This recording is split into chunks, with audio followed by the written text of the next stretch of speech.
Chapter 20, Xenophilius Lovegood. Harry is in very good spirits right now because obviously Ron is back. Things are sort of okay. Hermione is still very angry at Ron, and they're not really talking to each other. But Harry and Ron are talking to each other, so Harry filled in Ron on what they were doing all the way up to when Ron came, so everything that happened and they almost died.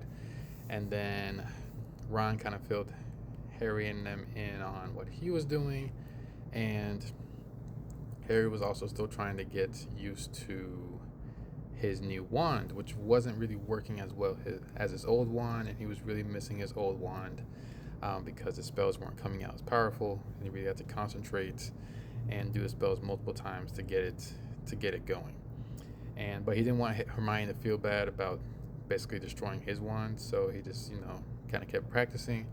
And as they were kind of discussing next steps and what to do, not they, but Hermione pointed out that she wanted to go see Luna's dad, and they had to double take and make sure they heard her right. And she said, "Yes, I want to see Xenophilus Lovegood," and she's basically saying the reason she wants to see him because his necklace also has the Grindelwald sign, and that same sign is in all the books or a lot of the books that they've been reading, even in the Dumbledore's biography that Rita wrote.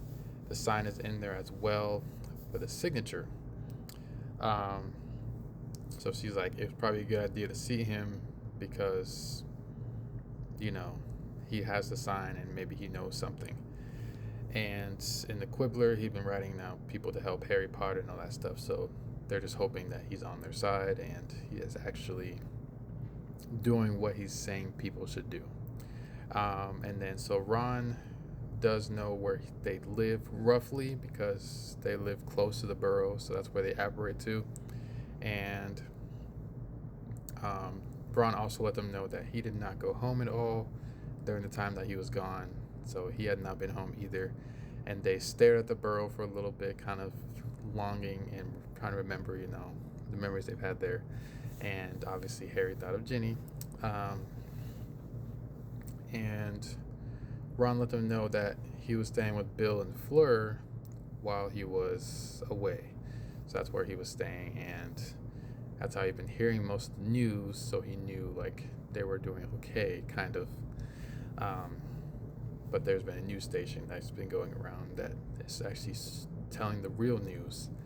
So as they went on through the countryside, they got to Mr. Lovegood's house, and his house looked like a little, like a Ron described as a rook, in chess, and like a little castle kind of thing. And it looks exactly how you would think the Lovegood house would look. So very obscure. And they knocked on the door. Mr. Lovegood opened up.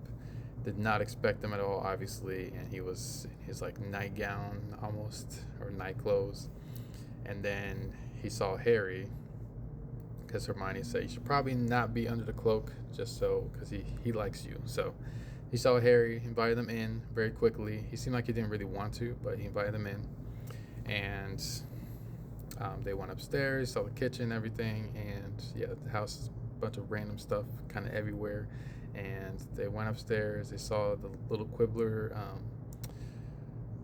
articles coming out of a machine, and he said, Luna's outside, I'll go get her in a second, but what do you need help with? And he's like, well, we just need your help with something. And basically they showed him the sign, and he's like, this is the mark of the Deathly Hallows.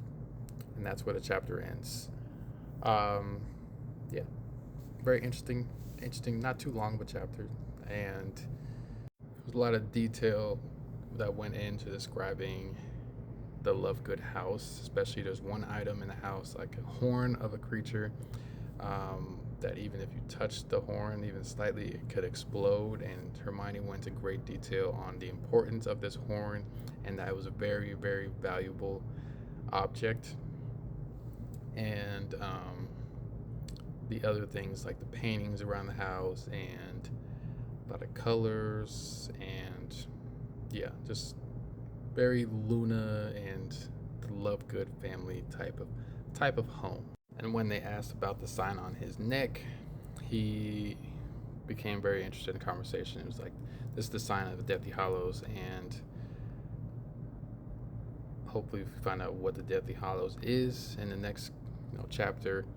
At this point right here, we are near or pretty much at the halfway point of the book, and for the movies, I'm just gonna watch both of them back to back. So I'm not gonna I'm not gonna read one half and then watch a movie, read another half, watch a movie. I'm gonna watch both, um, just because I feel like there'll probably be some things they might flip flop. That's in the second half of the book. They might flip it and put it in the first half of the movie. I just feel like can't trust the production company. So I haven't seen the seventh and eighth movie in a long time.